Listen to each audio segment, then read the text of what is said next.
And it's time for the hot topic of the hour. Former President Trump's so-called hush money trial heading into the final stretch as Trump's defense team rests without calling Trump to testify.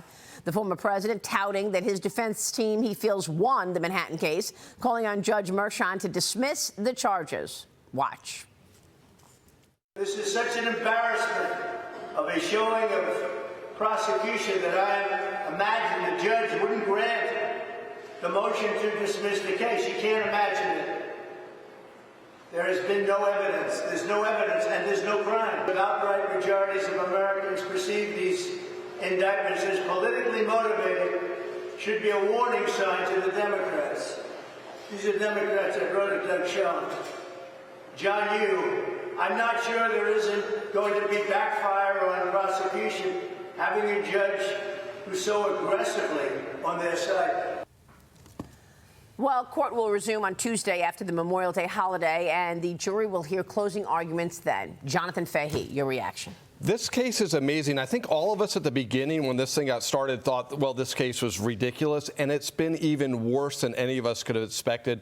The only crime, he talked about no crimes being, in the case. The only crimes we've really heard about seem like crimes in which the witnesses have committed. We have Michael Cohen, who's committed perjury. He admitted to grand larceny on the stand, but incidentally not being prosecuted for it. It seems like Trump's being shaken down by those around him, and Judge Merchan could do so much to restore the integrity of the whole judicial system if he were to dismiss this case, because it is laughable. I was a prosecutor almost 20 years.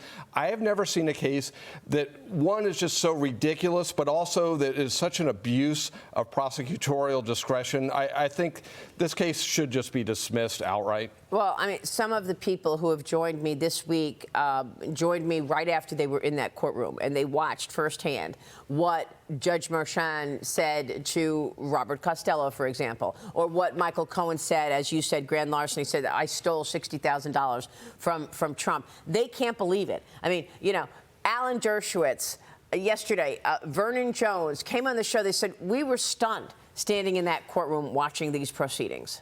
And that's how you feel. Yeah, I've never seen anything like it. When you have a witness as bad as Michael Cohen, which I can't think of a witness ever being that bad, but then the worst part about it is their entire case rests on Michael Cohen. So it's like they have to get up there and ask this jury to believe Michael Cohen, who secretly recorded his client, stole from his client, has a financial interest in the outcome of the trial, is biased against the defendant, has committed perjury multiple times. Yeah. It's utterly absurd. That must have been, what a moment in the courtroom when actually he said, you stole from Trump, didn't you? Yes. You stole $30,000. Yes. And then when you gross it up, it was $60,000. Yes.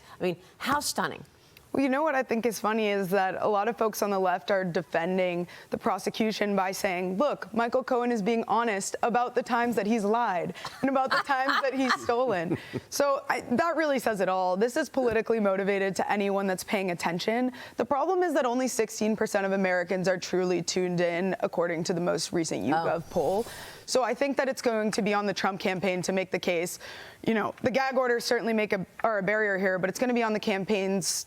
It's really going to be important for them to make the case that this is politically motivated, and I'm sure that they're going to be making that a big part of the president says all the time, this is election interference, Adam. Oh, you better believe it. Well, Jonathan makes the point, and correctly I agree with him, that Mr. Trump did not commit a crime. I would argue, though, that there was a crime committed, and it's by the Democrats politicizing the judicial system, which is just so wrong because that strikes at the integrity of this country. One of the things that distinguishes the United States from every other country is the integrity of our judicial system and our accounting system that gives entrepreneurs and business people and independent operators the confidence to go out, take a great idea, and make something of it for themselves and their families. And to mess with that system by politicizing the judicial system is so wrong. Yeah, it's so blatant also in our faces. We are just getting started this morning.